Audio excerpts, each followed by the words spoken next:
A'udzubillahi minasyaitanir rajim. Ya ayyuhallazina amanu, wahai segala orang yang beriman, innamal khamru wal maisiru wal ansabu wal azlamu rijsun min amali syaitan fajtanibuh. Hanya khamar, judi, berhala dan anak panah tikam itu adalah kejahatan yang dibenci oleh syarak. Sudah. Tuhan sebut empat benda ni satu level. Dia ada dalam satu level, satu aras haram dan dimurkai Allah. Apa dia empat benda ni? Yang pertama al-khamru, arak. Yang kedua wal maisir. Al-khamru ni tuan-tuan, khamru ni maksud dia apa tuan-tuan? Khamru maksud dia arak, tapi perkataan khamara tu maksud dia tutup. Dipanggil arak ni al-khamru, benda yang menutup. Pasal apa? Pasal bila minum arak dia tutup kewarasan akal kita. Kita jadi tak waras. Maka dengan kerana tu arak dipanggil al-khamru. Minuman yang apabila minum dia tutup kewarasan akal. Akal jadi tak waras. Satu. Yang kedua al-maisir. Benda yang kedua yang diharamkan oleh Allah Subhanahu wa taala ialah al-maisir. Al-maisir ni maksud dia apa? Judi. Perkataan al-maisir diambil daripada root word, daripada kata dasar dia yusrun. Kan orang nama Yusri ni maksud dia apa? Mudah. Judi dipanggil al-maisir, dipanggil mudah kerana mudah dapat duit dan mudah hilang duit. Dia ada cerita ni, Arab dia letak satu nama pada satu-satu benda, satu game dan sebagainya. Dia ada cerita dia. Maisir makna dia mudah. Mudah apa? Judi ni mudah apa? Mudah dapat duit kalau nasib baik, mudah hilang duit kalau nasib tak baik. Tapi hakikatnya orang yang terlibat dengan maisir, dengan judi, semua nasib tak baik. Nampak macam dia dapat duit tu nasib baik, nasib tak baik. Pasal apa? Pasal dia duduk dalam judi. Tuan-tuan, tikam ekor pakai kepiah putih, tikam ekor. Bila kita sembang dengan dia, awak haji tikam ekor? Haji. Kata awak haji tikam ekor, muka lagu nak sebek tak sebek. Dia tahu benda tu salah. Lagu nak sebek tak sebek, dia kata apa? Dia tahu ustaz tak tahu saya punya cerita hidup saya panjang. Dia main gitu. Tak kata dia jangan panjang saya kerja banyak. Cara ringkas kira macam mana? Saya hidup saya ni kira lagu ni lah ustaz. Kira saya ni puas dah kena hina. Siapa yang duk hina? Yang tu sebek kuat lagi. Dia turun dulu sebek. Mak mentua saya duk hina saya. Dia main gitu. Mak mentua dia duk hina dia. Pasal apa? Duit tak ada punya pasal. Saya malu, dia kata, dengan bereh-bereh saya semua bila raya depa balik mai depa orang ada duit ustaz, saya orang susah. Ustaz tahu saya nak boleh pergi haji hari tu. Haji sungguhlah kita ni. Kita saja panggil haji kat dia.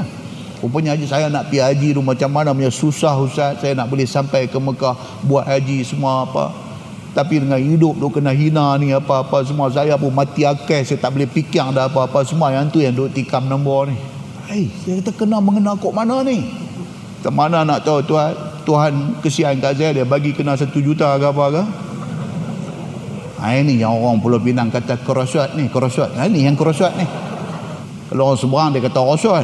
Rosot ni dengar tak apa sedap. Ni Pinang nak sebut ni kerosot. Dia kata ini kerosot, haji ni haji kerosot ni. Dia kata dia duduk dalam masalah, dia kena hina dengan mentua dia, dengan apa-apa pergi menikah pula, bini pula kerja-kerjaan, gaji bulan-bulan duk ada. Dengan dia ni tak ada satu kerja tetap. Dulu duk try buat menyaga, apakah satu masa dulu pukul naik, lah ni pukul bukan pukul turun, pukul terbenam tu tak ada apa. Jadi duk harap belah ehsan gaji bini lah duk. Jadi mak mentua ni pula laser. Hang tak malu kah duk main macam tu? Hang tak malu kah duk makan duit titik peluh bini hang? Mak mentua kata lagu tu. Yang tu yang duk nampak kedai nombor ni. Dia ustaz, dia kata saya abang betul ustaz, dia kata saya semayang hajat ustaz, minta bagi kena. Allah, saya kata ini double kerosot. Ini double kerosot. Dia semayang hajat, dia minta kat Tuhan ni bagi kena sekali cukup. Dia minta ni, ya Allah, sekali saja minta. Bukan pasal apa? Pasal nak tebuih ni, malu ni, nak tebuih. Allahu akbar tuan-tuan. Dalam dunia kita ni, kita tak tahu ni, kita nak pi daripada sini, daripada Gelugong ni, kita nak pi Georgetown, berapa banyak simpang dok ada ni. Nak sampai ke Georgetown ni, berapa banyak simpang dok ada. Simpang jalan besar ada traffic light buat ada, simpang jalan madrasah tak ada traffic light buat ada, macam-macam simpang punya dok ada. Macam itulah manusia dengan kehidupan ni. Dalam hidup dia ni, berapa banyak simpang dok ada kiri kanan dia ni. Yang simpang-simpang ni semua betul-betul boleh menewaskan dia kadang-kadang. Allah Subhanahu wa taala dia bawa mai satu orang punya ujian tak sama, tuan-tuan. Tak sama. Muslimin dan muslimat yang dirahmati Allah sekalian. So dipanggil judi ni al-maisir. Pasal apa? Pasal mudah. Nasib dia, nombor dia kena dapat 1 million. Terkejut ketang ni. Sujud syukur pula. Allah Akbar. Hak duk habis duit ni bukan sikit, dengan duk tikam tak kena, dengan duk habis duit ni bukan sikit. Mudah nak kena dan mudah nak habis duit. Maka dipanggil judi ni al-maisir.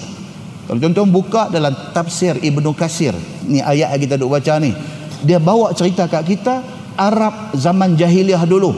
Depa unta tu pun jadi objek, jadi benda yang diperjudikan. Judi ni tuan-tuan, bila sebut judi ni jangan duk nampak kasino di Genting Highland tu saja. Judi boleh jadi sambil duk minum kopi. Sambil duk minum kopi berjudi. Kedai kopi tepi traffic light. Duk nampak satu motor duk main, ni duk minum kopi ni. Seorang ni sudah kata kat kawan dia, okey, kita tak seorang RM5. Tengok motor tu dia henti berhenti ke tak traffic light lagi. Dia henti berhenti. Judi. Tak seorang RM5. Dia bawa keluar RM5 terus letak depan kopi dia ni. Kawan tu pun bawa keluar RM5 ni, motor ni. Kawan ni satu haji pakai gepiah putih, duk pergi kat traffic light. Jadi kemungkinan nak langgar lampu merah ni memang tak mungkin. Tapi saja nak berjudi. Dia ni kata, hang tengok, aku kata sekali dia langgar traffic light, aku boleh RM5. Dia kata okey, aku kata dia tak langgar. Tengok haji ni langgar traffic light. Dapat dekat kawan ni RM10. Dia punya RM5 ambil balik, kawan ni punya RM5 pun dia gagal bos sekali. Dia kata nasib hang lah. Dia kata antau haji lah ni pun macam tu punya duk ada. Dia kata judi tak tuan-tuan? Yes, itu judi. Judi ni maksud apa dia? Satu pertaruhan daripada dua ataupun lebih pihak yang akhirnya seorang mendapat untung, yang lain rugi. Itu definisi dia. Kita ada 10 orang, kita pakat bubuh seorang RM10. Jom pergi main dam bawah pokok ketapang. Tak seorang RM10. Main dam, main carom, main golf. Letak duit. Okey, siapa menang sat lagi, dia dapat hole in one ke apa ke, hak letak seorang 10, seorang 50 ni semua dia gagal ambil kat dia. Hak lain ni, hak bagi seorang 10, seorang 50 ni tak dapat apa. Judi.